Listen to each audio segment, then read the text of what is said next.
नमस्कार, आप देख रहे हैं यूपी 24 नेटवर्क ग्लोबल और मैं हूं आपके साथ निखिल विश्वकर्मा। आम इस्तीफा ना दे तो मैं इस्तीफा नहीं दूंगी।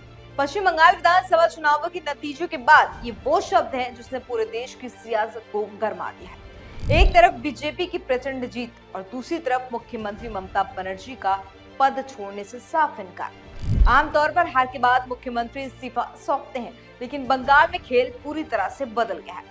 ममता बनर्जी ने बीजेपी पर बेईमानी के आरोप लगाए और कुर्सी पर बने रहने की चुनौती भी दी है। आज के इस वीडियो में हम आपको समझाएंगे क्या कोई मुख्यमंत्री हारने के बाद भी पद पर रह सकता है, गवर्नर की शक्तियां क्या हैं और क्या बंगाल संवैधानिक संकट की ओर बढ़ रहा है।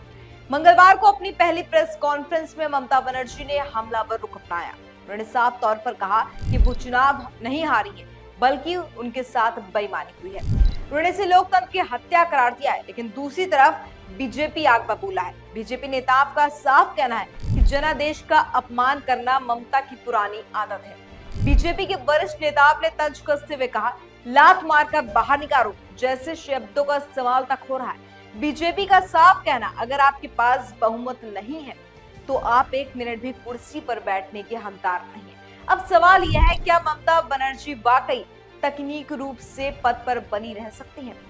आइए अब समझते हैं कानून क्या कहता है। भारतीय संविधान के मुताबिक मुख्यमंत्री तब तक पद पर रहता है जब तक उसे विधानसभा में बहुमत प्राप्त हो।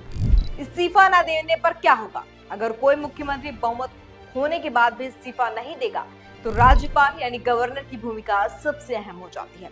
राज्यपाल के पास यह शक्ति है कि वो मुख्यमंत्री को बर्खास्त कर सके।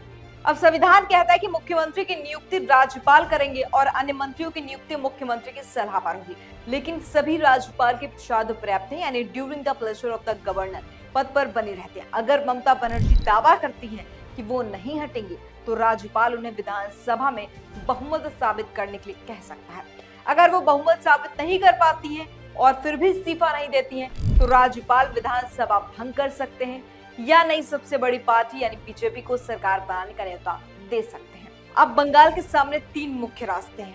पहला विकल्प है राज्यपाल का हस्तक्षेप। राज्यपाल ममता बनर्जी को बर्खास्त कर बीजेपी को सरकार बनाने का न्योता दे। और दूसरा है कोर्ट का दरवाजा। ममता बनर्जी इस फैसले को सुप्रीम कोर्ट या हाई कोर्ट में चुनौती दे सकती है, जिससे कानूनी लड़ाई लंबी खिंच सकती है। तीसरा है राष्ट्रपति शासन। अगर संवैधानिक मशीनरी पूरी तरह से विफल हो जाती है तो केंद्र सरकार अनुच्छेद 356 के तहत राज्य में राष्ट्रपति शासन की सिफारिश कर सकती है। लेकिन क्या ममता बनर्जी वाकई अंत तक लड़ेंगी या सिर्फ एक राजनीतिक दबाव बनाने की रणनीति है? बंगाल की राजनीति हमेशा से खेला के लिए जानी जाती रही है, लेकिन इस बार का खेला सीधे संविधान से टकरा रहा है।